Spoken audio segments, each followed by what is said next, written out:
We are now going to cover how to successfully market your events at the ASU downtown campus. This is another training video supplied by the Sun Devil Coalition along with the undergraduate student government.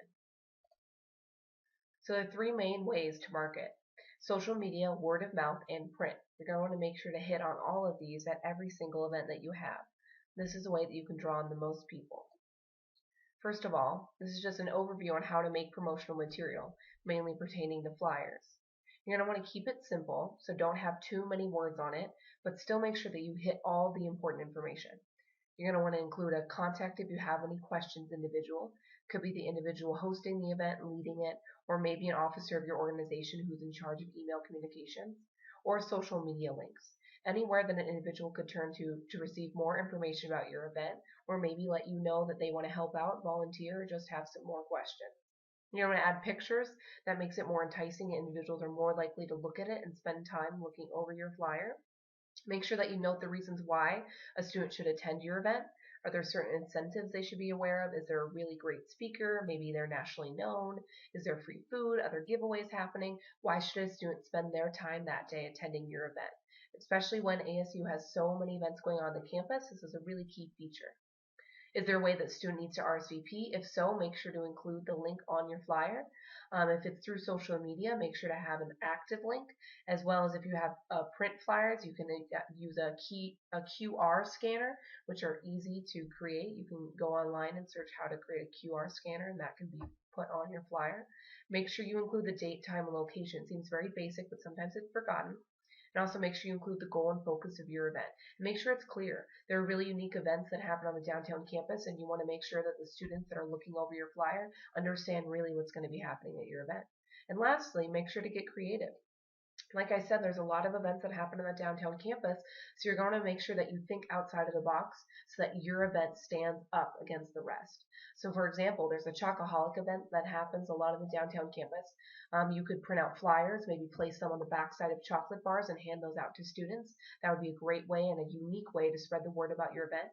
Maybe you're hosting a pool party themed event. You could hand out beach balls with event information attached to them. If you're doing a Valentine's Day event, since we're in the month of February, maybe you want to hand out secret admirer cards with flyers inside.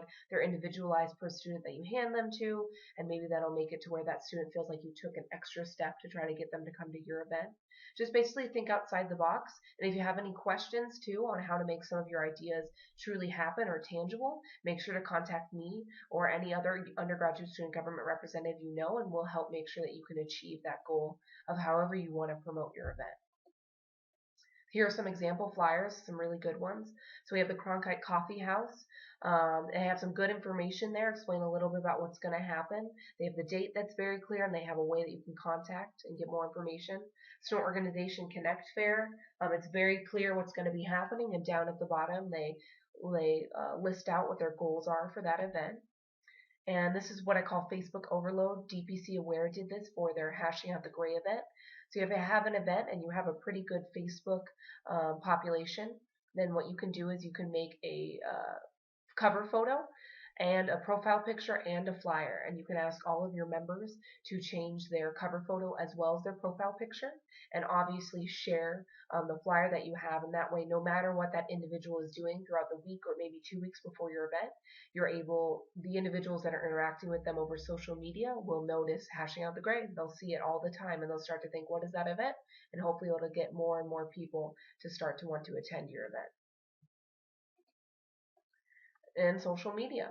So Facebook is one of the main ways that individuals blast out their events. If your organization has a page, make sure that they advertise their page at all events. You're going to want more followers so that more individuals know about your events in the future. This is really simple. Just make sure you're telling individuals no matter what event you're hosting, no matter what tabling event you're at, maybe you can offer some sort of incentive, a free giveaway if they like your Facebook right then and there. But that way eventually you can have a good amount of followers so they can get to know about what events you're hosting. Make sure the members continue to share the post, so that way you always want to have social media posts that have activity going on with them. You don't want a social media post that has no shares, no likes, no comments. So even ask your members just to participate with it, help share it, and that way it gets even out to other populations and it looks active. It looks like a bunch of people are excited about it. It's good for your event. If you have a bigger event going on, you can make a Facebook event even, and that way individuals can start see that, oh, 35 students are going. Oh, maybe I'll think I'm going. They can see that their friends are, provide some more activity on that. As well, it's helpful for events that have a way that you have to RSVP, so that way you can include that information on that Facebook event page. Yik Yak is a great way to do this as well. It's an anonymous posting engine. You can just post about your event the day before. It can get posted again and again and help get the word out. It's supposed to be especially good for the day of, as well as I suggest using Instagram and Twitter. And again, make sure your members interact with these posts, make them look active. And always include the date, time, and location, your goal of your event, focus of your event, what is this event, make sure it's clear. Is there an incentive? Why should students take the time to attend? As well as include a picture. Facebook, especially Facebook posts, are more likely to be interacted with if you include a picture. So even if you don't have a picture of a specific flyer or a specific food for that event, you can post something like it. For example, DPC Aware in their Hashing Out the Gray event, they served 6 different flavors of gelato. So up to 6 days before the event, every single day we posted a different picture of food that represented that flavor of gelato, and tried to get members as well as other students excited about the event throughout the whole week. Word of mouth is very important. Basically, just telling your friends. You'll find that a lot of people that you spent the time to sit down with them and tell them face to face about why your event is important, they'll take the time to come out to your event. This can include tabling events with small flyers.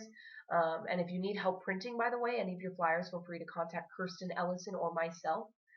And also you can give out small incentive items like we talked about before with the event information attached. Basically just trying to get your event to stand out above the crowd.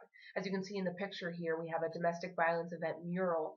Basically the night of the event, we had students out at that mural that was on the west wall of Taylor Mall, and we asked them to paint their hands purple, post their hands on the mural, which basically said they're standing up against domestic violence, and then asked them to take the time to walk to the San Carlos multipurpose room in the Student Center to receive their free t-shirt.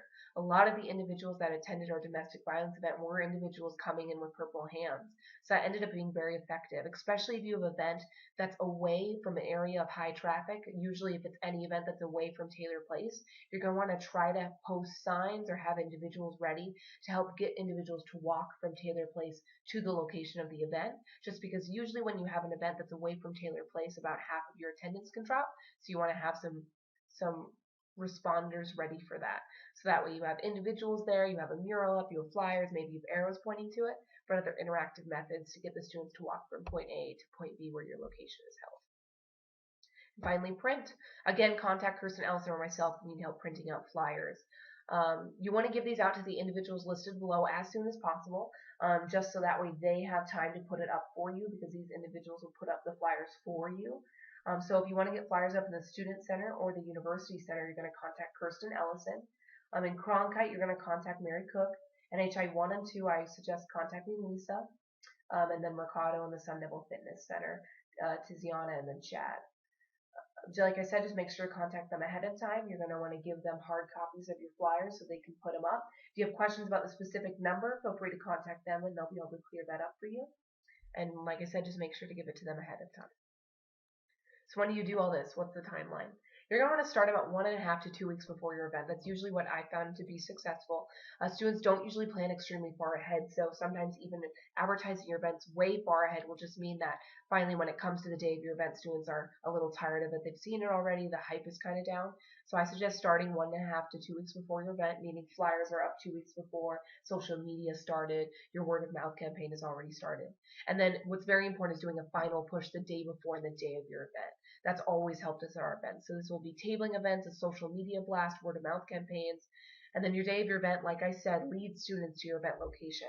USGD now offers 2 chalk A-frames that you can use the day of your event or the day before, and you can draw arrows on those that talk about your event, say go this way for a buffet, or go this way for free t-shirts, or any kind of information you have to incentivize students to walk that way to your event. As well as tabling events the day of your event, maybe tabling at 11 a.m. on Taylor Mall. Your event is that night at 6. That has been really helpful as well. So make sure that you don't give up. Keep with it, especially the day before and the day of your event, pushing students to attend.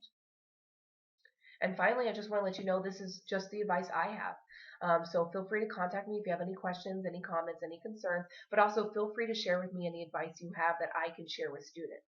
My email is included on the previous slides.